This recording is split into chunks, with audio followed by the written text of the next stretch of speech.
જય શ્રી કૃષ્ણ વિદ્યાર્થી મિત્રો. ધોરણ 11 એ ગ્રુપના તમામ વિદ્યાર્થીઓ જે અત્યારના સમયે એપ્લિકેશનથી ઘરે ત્રણ વિષય સારી રીતે ભણી રહ્યા છો. હવે અહીંયા જ્યારે વચ્ચેનો એક ગાળો એવો હતો કે જેમાં આપણને સ્કૂલ એલાઉડ કરતું હતું કે તમે અહીંયા આવીને ભણો, અને એ સારો એવો 2 થી 2.5 મહિનાનો સમય આપણને મળી ગયો. મિત્રો, 11મું ધોરણ આખું તમે એપ્લિકેશનના માધ્યમથી જ ભણ્યા છો, અને એમાં અહીંયા રૂબરૂ કાઉન્સેલિંગમાં જાણવા મળ્યું હતું મને કે ઘણા વિદ્યાર્થીઓ એ એપ્લિકેશનના માધ્યમથી ભણી શક્યા નહોતા. એમના પેરેન્ટ્સ પણ એને સમજાવતા હશે, પોતાને પણ એ ખબર હશે કે મારે ભણવું જરૂરી છે, પણ એ ભણી શક્યા નહોતા.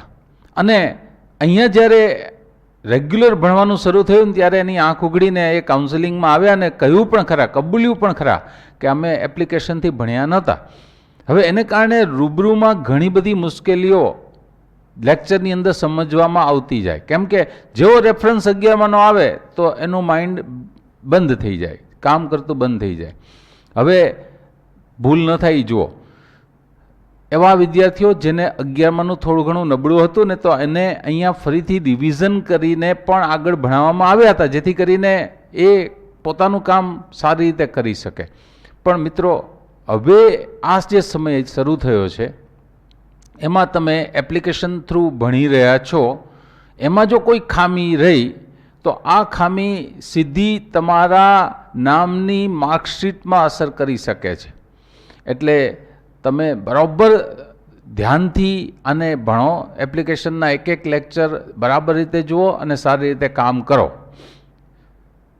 તમે જે 2 મહિના અહીંયા ભણ્યા એમાં 11મું તો જાણે ઘરે તમે ભણ્યા હતા, અમારા ટચમાં ન હતા, પણ થોડો 2 થી 2.5 મહિનાનો ગાળો એવો મળ્યો કે જેથી કરીને સ્કૂલમાં કઈ રીતે ભણી શકાય તમને સમજમાં આવ્યું. પહેલું ચેપ્ટર જ લ્યો, રિલેશન એન્ડ ફંક્શન, જે હું ભણાવું છું, સંબંધ અને વિધેય. તો તમને ખ્યાલ છે 7-7, 8-8 વખત તમને ડેફિનેશન, વ્યાખ્યા સમજાવવામાં આવી હતી, અને છતાં પણ હજી ઘણા બોલી શકવા માટે સક્ષમ નથી, સમજવા માટે હજી પૂરતા તૈયાર નથી. તમારે એ સમજે જ રાખવી પડે, એના એક શબ્દ ઉપર ધ્યાન આપવું પડે, સારી રીતે ભણવું પડે. મિત્રો, આ બધું એપ્લિકેશનથી પોસિબલ નથી. અહીંયા તમે જ્યારે રૂબરૂ ભણો છો ત્યારે સમજ્યા કે તમે હું ઊભા કરીને ક્વેશ્ચન પૂછું, ફરીથી સમજાવો વગેરે ચાલે, પણ અત્યારની પરિસ્થિતિ જ એવી છે આપણે એમાં કંઈ કરી શકીએ એમ નથી. પણ હવે કઈ રીતે ભણાય એ તો તમને અહીંયા આવ્યા એટલે ખબર પડી ગઈ કે આ રીતે મેથ્સ, આ રીતે ફિઝિક્સ, આ રીતે કેમેસ્ટ્રી ભણાય. હું આ રીતે ભણતો તો એ બરાબર નહોતું, મારે આટલા સુધારા કરવા પડશે. તો તમે જે 2 થી 2.5 મહિના શાળાએ આવ્યા એમાં આ સમજ વિકસી ગયેલી હોવી જોઈએ, અને હવે તમને ભણવાની રીતની પણ ખબર છે. તો જરા અહીંયા જે તમે આવ્યા અને જે જ્ઞાન મળ્યું એ કન્ટિન્યુ તમારે હવે ઘરે ફરીથી એ જ રીતે ભણવાની જરૂરત છે. કોઈ ખામી ન રહે તે જુઓ. ઈશ્વર કરે અને પાછા આપણે રેગ્યુલર શાળાએ આવી જઈએ તો વેલ એન્ડ ગુડ. કદાચ ફેરફાર થાય ને થોડું ઘણું મોડું થાય તો જરા પણ એમાં રાહ ન જોવી કે શાળાએ જઈએ ને પછી જ ભણશું. સમય જે જઈ રહ્યો છે એ સમય ફરીથી પાછો નથી આવવાનો. આ સમય બગાડ્યો તો એ આપણને જ નુકસાન કરી શકે છે. તો મિત્રો, તમે 2 થી 2.5 મહિના જે શાળાએ ભણ્યા એ જ્ઞાનનો ઉપયોગ કરી અને ઘરે તમારું ભણવાનું ચાલુ રાખો. સવારે સમયસર ઉઠી જાઓ. એવું નહીં કે એપ્લિકેશનમાં ગમે ત્યારે હું ખોલી અને મારી રીતે લેક્ચર, મારી રીતે બધું એડજસ્ટ કરીશ, એમ નહીં. જેમ શાળાએ તમે આવ્યા હતા એના માટે અર્લી મોર્નિંગ જે સમયસર તમે 6 વાગે ઉઠતા, 5:30 વાગે ઉઠતા, એ સમયે ઉઠી જાઓ. અપ ટુ ડેટ યુનિફોર્મ પહેરીને તૈયાર થઈ જાઓ. જે રીતે શાળાએ તમે પહોંચી જાઓ યુનિફોર્મ પહેરીને, એ જ રીતે ઘરે પણ તમે યુનિફોર્મ પહેરી અને તમારા ટેબલ ઉપર તમે ગોઠવાઈ જવા જોઈએ. લેક્ચરનો સમય થાય એટલે તમારે લેક્ચર સ્ટાર્ટ કરી દેવાનું. જે રીતે શાળામાં તમે ક્લાસરૂમમાં ભણતા એ જ રીતે તમારે ઘરે ભણવાનું. આ રીતે ભણ્યા પછી જે હોમવર્ક કરવાની રીત છે એમાંય કોઈ ફેરફાર નહીં કરો. ક્રમ આખો સાંજે 5 વાગ્યા સુધી જે રીતે શેડ્યુલ તમારું સ્કૂલે હતું એ જ રીતે આ શેડ્યુલ તમારું ઘરે હોવું જોઈએ. અને સાંજે 5 પછી 3 કલાક રાત પહેલાંના 3 કલાક મિનિમમ તમારે ઘરે વધારે ભણવું જોઈએ. લેક્ચર ભરવા ત્યાર પછી તમારું હોમવર્ક કરવું, અપ ટુ ડેટ થિયરી ને બધું તૈયાર કરવું, લખીને બનાવવું. મેથ્સ છે તો એની અંદર રફવર્કમાં બધું પહેલાં તૈયાર કરવું, એની ફેરબુક તમારે તૈયાર કરવી, રફવર્ક છે દરેક સબ્જેક્ટમાં અપલોડ કરવું, જે તે સબ્જેક્ટની જે ટેસ્ટ છે તો એ ટેસ્ટ સારી રીતે આપવી. આ જે પ્રોસેસ શાળાએ કરતા એ જ બધી તમારે ઘરે અત્યારે કરવાની છે, અને નિયમિત રીતે, પ્રામાણિક રીતે. મિત્રો, જે મેથ્સ છે, ગણિતમાં થોડું ધ્યાન આપવા જેવું છે. મેથ્સની અંદર તમને ખબર છે કે તમે એપ્લિકેશન થ્રુ ભણો છો તો 1 ફંક્શન કે એક વિધેયની વ્યાખ્યા 1 કે બહુ તો 2 વખત તમે કહેતા હોઈએ, પણ અહીંયા તમને 6 કે 7 વખત સમજાવવામાં આવી હતી, વારંવાર કહેવામાં આવી હતી. એ જ વસ્તુ તમે એપ્લિકેશન થ્રુ ભણતા હો તો એને સમજાણું ન હોય તો ત્યાં પોઝ કરી દો, સ્ટોપ કરી દો, ફરીથી એને રિવાઇન્ડ કરો અને ફરીથી એને જુઓ. આ વસ્તુ પોસિબલ છે તમારા એપ્લિકેશનથી. કદાચ લેક્ચર બરાબર સમજતા હો ને આગલા કોઈ લેક્ચરનું રેફરન્સ જોતો હોય તો એ જે તે લેક્ચર પણ તમે ફરીથી જોઈ શકો છો. તો આ એનો ફાયદો પણ છે. પણ સામે તમે ભણવા માટે તૈયાર હોવા જોઈએ, તમને એ જાણવાની ઈચ્છા હોવી જોઈએ, એ અત્યંત જરૂરી છે. મેથ્સની અંદર લેક્ચર સારી રીતે સમજો, નોટ ને પેન હાથમાં રાખો. માન લો કે વ્યાખ્યા આવી, કોઈ ડેફિનેશન આવી તો સ્ટોપ કરી અને વ્યાખ્યા 2-3 વખત લખી નાખો, પાછા આગળ ચાલો. જ્યારે લેક્ચર પૂરું થઈ જાય, તમને સમજાવવામાં આવ્યું હોય, હોમવર્ક એમાં તમને નોટ ડાઉન કરવામાં આવ્યું હોય, અને તમે જ્યારે હોમવર્ક કરવા બેસતો છો મેથ્સ માટે, તો પહેલાં થિયરી હંમેશાના માટે લખો. એક શબ્દને સમજી સારી રીતે થિયરી લખો. થિયરી લખ્યા પછી એક્ઝામ્પલ્સ, ઉદાહરણો બરાબર રીતે આખા જોયા વગર તમે એને ગણો. અને પછી એક્સરસાઇઝના 1 by 1 બધા સમ જે કહેવામાં આવ્યા છે એ વર્કઆઉટ કરો. અત્યારે બને ત્યાં સુધી એક સમ તમને ગણાવી દેવામાં આવે છે, પણ તેમ છતાં કોઈ સમ કહેવામાં આવ્યા હોય અને તમને ન સમજાણા હોય તો એ એપ્લિકેશનના માધ્યમ થ્રુ તમે અમને ડાઉટમાં પૂછી શકો. ડાઉટમાં જ્યારે કોઈ વસ્તુ પૂછો છો ત્યારે સીધો એનો નંબર ન લખતા કે ભાઈ 1.1નો 5મો સમ નથી આવડતો, એમ નહીં. તમે 1.1ના 5મા સમમાં તમે ક્યાં સુધી આવડ્યું છે એ તમારું કામ બતાવડો, અને પછી એક્ઝેક્ટ ક્વેશ્ચન પૂછો કે અહીંથી જે આ થયું છે ને એ કેવી રીતે થયું છે, અથવા અહીંથી આગળ કેવી રીતે જવાય.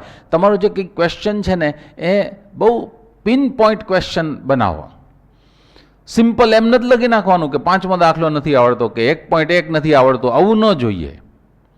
તમે પ્રયત્ન કર્યો છે કોઈક એવું ટીચરને સમજાયેલું હોવું જોઈએ, જેથી ટીચર એ તમારો ડાઉટ વાંચશે, એને ખ્યાલ આવી જશે કે પહેલાં આને વ્યાખ્યા સમજાવી દે ને તો આવડી જશે, આને પહેલાં આ દાખલો સમજાવી દે ને તો આવડી જશે. એ જે તમારું મુશ્કેલી છે એનો કાયમી હલ થઈ જાય એવો પ્રયત્ન વિચારશે.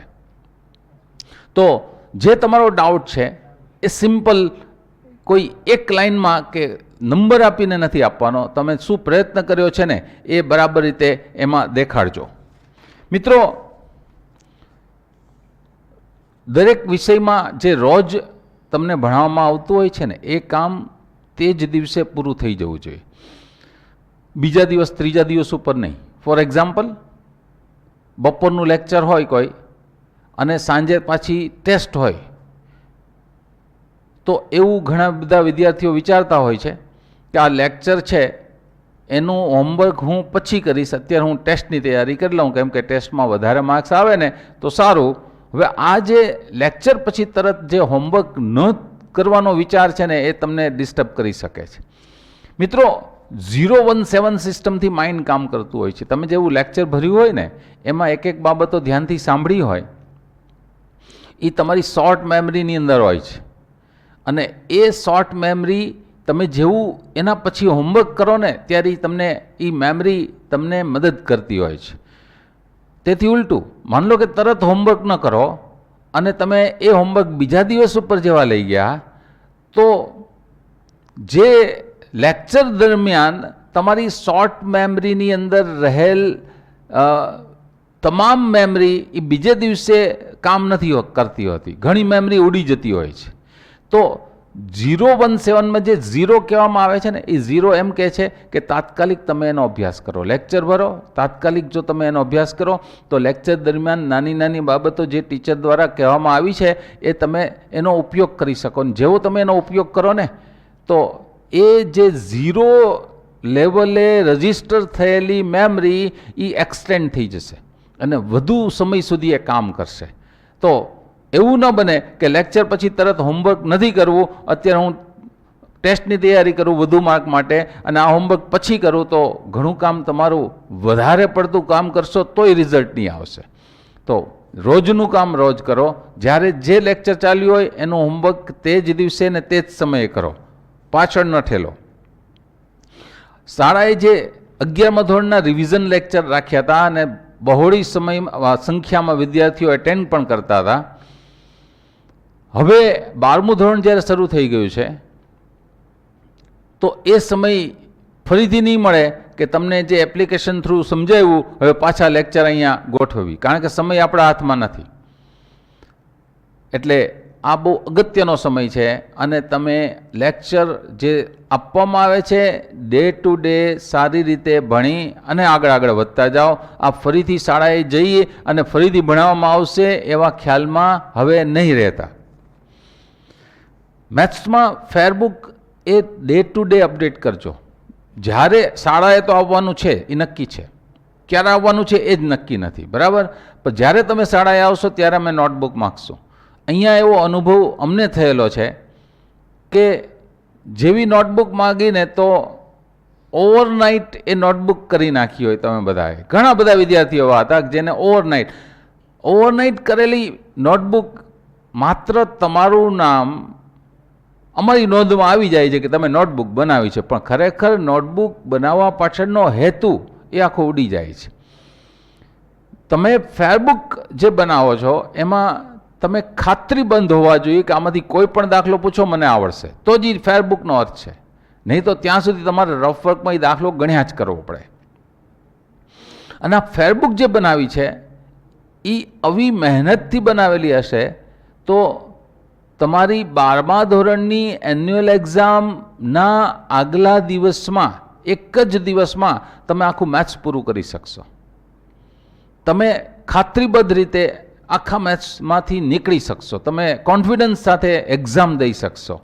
તમારા હાથમાં જેવી નોટબુક હશે મહેનત કરેલી તો એના જે પેજ ફરશે ને એ બહુ ઝડપથી ફરતા જશે. આવડે છે ઓકે, આમાંથી મારે ધ્યાન આપવાની જરૂર છે, આ થિયરી ઉપર ફોકસ કરવાની જરૂર છે, આ તો વાંધો જ નથી. તો એ જે બધું છે તમે મહેનત કરી હશે સારી રીતે તો પોસિબલ. ઉતારા કર્યા હશે ને તો ઓલી ગાઈડમાં એના કરતાં સારું છે તમારી નોટ કરતાં. તમારી નોટની અંદર લખેલું હશે એ સમજણ વગરનું હશે, એના કરતાં તમને ઓલી ગાઈડની અંદરથી જેવું તમે વાંચવાની તૈયારી કરશો તો કાંઈ ભાન પડવાની નથી. તો મેથ્સની અંદર જે ફેરબુક તમે બનાવો છો એની પાછળનું જે સાયન્સ છે જરા સમજજો. રફની અંદર એટલી બધી વખત કામ કરો કે જેથી કરીને દાખલો બરાબર રીતે આવડી જાય. જેવો દાખલો આવડી જાય, ખાતરી થઈ જાય, પછી ફેરબુકમાં કન્વર્ટ કરો. અને ઈચ એન્ડ એવરી દરેક જો ઉદાહરણ છે તો ઉદાહરણ એક્ઝામ્પલ ઉપરનું બીજું એક્ઝામ્પલ આપું છું એ પણ તમે ફેરબુકમાં લખો. અને એક્સરસાઇઝનો એક દાખલો સારી રીતે ટેક્સ્ટબુકમાં જે જવાબ લખ્યો છે એ જવાબ મુજબનો જવાબ આવેલો હોય એ તમારી ફેરબુકમાં જોઈએ. તો ફેરબુક જરા ધ્યાનથી સારી રીતે તૈયાર કરો. ટેક્સ્ટની જે તમારી ટેસ્ટ લેવાય છે ટેસ્ટની અંદર સેક્શન એ અને સેક્શન બી, એમાં સેક્શન બી જે છે એની અંદર પ્રામાણિક રીતે એ સેક્શન બી લખો. પ્રામાણિક રીતે એટલે કેવું પડે કે ઘરે કોઈને કોઈ સુપરવાઇઝરને આપણે નિમ્યા છે પણ એ હાજર હોય પણ ખરા ન પણ હોય. તમે એ ઉંમરના છો કે તમને વારંવાર કહેવું પડે કે તમારા કેરિયરનું વર્ષ છે, જ્યારે ધ્યાનથી કદાચ ઓછા માર્ક્સ આવ્યા છે એ પોસાશે, પણ ખોટા માર્ક્સ જે આવ્યા હશે ને એ પોસાય નહીં. એવું ઘણી વખત અમારે ધ્યાનમાં આવ્યું છે કે ઘરેથી જે ટેસ્ટનો રેકોર્ડ તપાસો અને પછી શાળાએ આવ્યા પછી એનો ટેસ્ટનો રેકોર્ડ તપાસો તો બંને રેકોર્ડમાં ઘણો બધો ફરક હોય છે. ઘરેથી જે આપેલા ટેસ્ટ છે એમાં માર્ક્સ ઘણા સારા છે, અને જ્યારે અહીંયા સ્કૂલના તમે ટેસ્ટ લીધી હોય ને એના માર્ક્સનું તમે એવરેજ કાઢો તો આના કરતાં ઘણા બધા ઓછા દેખાતા હોય. તો આ આભાસ જે તમને સારા માર્ક્સનો છે ને એને દૂર કરો, જે છે એને આપણે તપાસીએ. તમને કેટલા માર્ક્સ આવે છે એ જ આપણે જોઈએ છે. તમારે પણ એનો આગ્રહ રાખો. તમે તમારી ભૂલોને જોશો તો સુધારાને અવકાશ છે, નહીં તો ભ્રમમાં ભણ્યા કરશો કે મને તો આટલા સારા માર્ક્સ આવે છે, તો આ ખોટું થશે. બરાબર? તો બી સેક્શન સારી રીતે પ્રામાણિક રીતે લખો અને એ જ અપલોડ કરો. ટેસ્ટ પછી હંમેશા એનાલિસિસ કરો. તમને પોતાને ખ્યાલ આવશે કે ટેસ્ટની આગળની મિનિટ સુધી તમે મહેનત કરી હોય. મેથ્સની અંદર ખાસ એવું બનતું હોય છે કે આગળની મિનિટ સુધી તમે વાંચ કરતા હો અને જેવું ટેસ્ટની અંદર એ જ પ્રશ્ન પૂછાણો તમે લખી નથી શકતા હોતા, તો તમારે વિચારવું પડશે કે હું કેવી રીતે તૈયારી કરું તો હું એમાં લખી શકું. તો અહીંથી કહેવામાં આવે છે ને કે સમજો અને આખા દાખલા જોયા વગર મોઢે લખો તો જ પોસિબલ છે કે તમે લખી શકશો. તમે ટેસ્ટની અંદર જે ઓછા માર્ક્સ અથવા ન આવડતું હોય એની ભૂલો જુઓ, ભૂલો સુધારો, અને કોઈક ખામી હોય, ત્રિકોણમિતિની ખામી હોય તો તમારે 12થની અંદર ચાન્સ નહીં મળે, તો બેટર છે કે અત્યારે થોડો સમય હોય તો 11થના ટ્રિગોનોમેટ્રીના અમુક થિયરી, અમુક ફોર્મ્યુલા તૈયાર કરો, એના ઉપરના 2-4 દાખલા ગણી નાખો. તો તમારે જોવું પડશે કે ક્યાં ખામી છે. તમારી મુશ્કેલી કોઈ હોય ટેસ્ટ સંબંધી તો એપ્લિકેશનના માધ્યમથી અમને પૂછી શકો. ડાઉટમાં પ્રશ્ન નંબર ન મૂકતા તમારે ક્યાં સુધીનો પ્રયત્ન કર્યો અને કેટલું જોઈએ છે એ પિન પોઈન્ટ ક્વેશ્ચન કરો. મેથ્સને ફિઝિક્સ કે કેમેસ્ટ્રી લખીને જ તૈયાર કરો. કેમેસ્ટ્રી પણ ઘણા વાંચે છે ને એને કારણે અત્યારે એ ગ્રુપના સ્ટુડન્ટ્સને માટે મોટામાં મોટી તકલીફ એ હોય છે કે કેમેસ્ટ્રીમાં કોન્ફિડન્સ નથી આવતો. કેમ તૈયાર કરવું? ઓર્ગેનિક સેક્શન છે એને લખો વારંવાર. લખ્યા પછી પણ જો માર્ક્સ ના આવતા હોય તો મૂંઝાવાનું નહીં. તમારે લખવાનું એ હદે વધારવું જોઈએ જેથી માર્ક્સમાં કન્વર્ઝન શરૂ થઈ જાય. ગણિત ને ફિઝિક્સ તો કોઈ સંજોગોમાં વાંચીને તૈયાર ન કરાય. એક દાખલો અપ ટુ ડેટ ગણો, અને જેમ ગણશો ને એમ ચોકસાઈથી, એક્યુરસીથી અને સ્પીડી તમે તમારું કામ કરી શકશો. 2 વિદ્યાર્થી છે એક સાથે જ ભણ્યા હોય તો એકે પેપર પૂરું કરી નાખ્યું ને એક સાવ ધીમું હજી લખતો હોય, તો એનું કારણ એ છે કે જેને પેપર પૂરું કર્યું હોય ને એને વારંવાર લખીને બધું તૈયાર કર્યું હોય છે, જેથી કરીને જે ફ્લો ઓફ થોટ્સ છે ને, વિચારોનો જે પ્રવાહ છે ને એ ઝડપી ચાલતો હોય છે, ઝડપથી એ પોતાનું કામ કરી શકતા હોય છે. તો આ રીતે ચોકસાઈ અને ઝડપ વધારવી હોય તો એક જ વાત છે કે તમારે બધું લખીને ગણીને તૈયાર કરવાની જરૂરત છે. આળસ નહીં રાખો જરાય પણ. ચેપ્ટર 1 અત્યારે ચાલી રહ્યું છે અને રિલેશન એન્ડ ફંક્શન, સંબંધ અને વિધેય. 12માના તમારા મિત્રો હોય જે તમારા સિનિયર હોય એને પૂછશો તો ખ્યાલ આવશે કે આ પ્રકરણ જો અત્યારે ભણાઈ ગયું તો એ છેટ સુધી કામ લાગશે, ને અત્યારે જો કોઈ ખામી રાખી તો એ ખામી છેટ સુધી રહેતી હોય છે. તો વિચારોની સ્પષ્ટતા, ક્લિયરિટી ઓફ થોટ્સ, એ તમારે આ ચેપ્ટરની અંદર ઘણી બધી માગે છે. અને તમે ઘણા બધા લકી કે આ ચેપ્ટરની શરૂઆતમાં તમે અહીંયા રૂબરૂમાં હતા, મારી સામે હતા, અને મેં તમને જે ભણાવ્યા ને એ હું પણ લકી માનું છું કે સારું થયું તમે સામે હતા અને મેં તમને ભણાવી શક્યો. પણ એનીવે આખું ચેપ્ટર પૂરું ન થયું.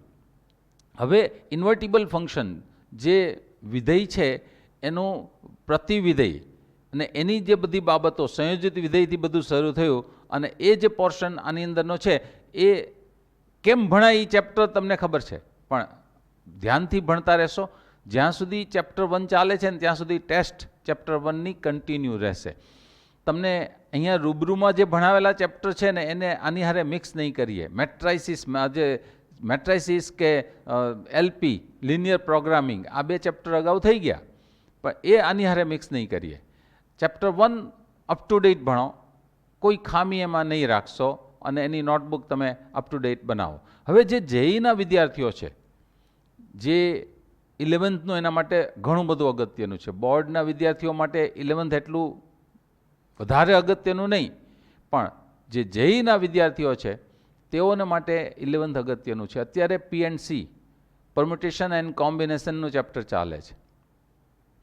આ ચેપ્ટર ઘણાને રિલેટ કરે છે. પ્રોબેબિલિટી આવશે તો એમાં P&C આવશે. ઉપરાંત જેઈની અંદર મિક્સ કરે છે सम्स, તો જે મિક્સિંગ કરે ને એમાં આ ચેપ્ટરનો યુઝ કરતા હોય છે. તો દરેક લેક્ચર પછી તમને જે એસાઇનમેન્ટ આપવામાં આવે છે, એસાઇનમેન્ટને સારી રીતે ભણો, ટ્રાય કરો, ડાઉટ હોય તો પૂછો. પણ જેઈના લેક્ચર તમારે અપ ટુ ડેટ કામ કરતા રહેવું પડે. 11માંનું 50% છે અને લગભગ 12માંનું 50% છે. તો 11th 12thમાં બેલેન્સ કરવાનું અને જેઈના લેક્ચર્સ અપ ટુ ડેટ ભણો અને એની અંદર આગળ વધો. મિત્રો, આ સમય દરમિયાન પ્રાણાયામ અને કસરત, કોઈ પસીનો પડે એવી કોઈ ગેમ તમે રમી શકો. નિયમિતતા બહુ જરૂરી છે. રાત્રે મોડે સુધી જાગી સવારે મોડા ઉઠવા માટેના આવા તમારા પોતાના અલગ પ્રોગ્રામ ન બનાવો. જે શેડ્યુલ છે શાળાએ આવતા એ જ શેડ્યુલમાં તમે ભણો. સમયસર ઊંઘો, સમયસર જાગો, જે ભોજન છે એ ઘરનું જ લ્યો, પ્રાણાયામ અને કસરત કરો. જય Shri Krishna. All the best.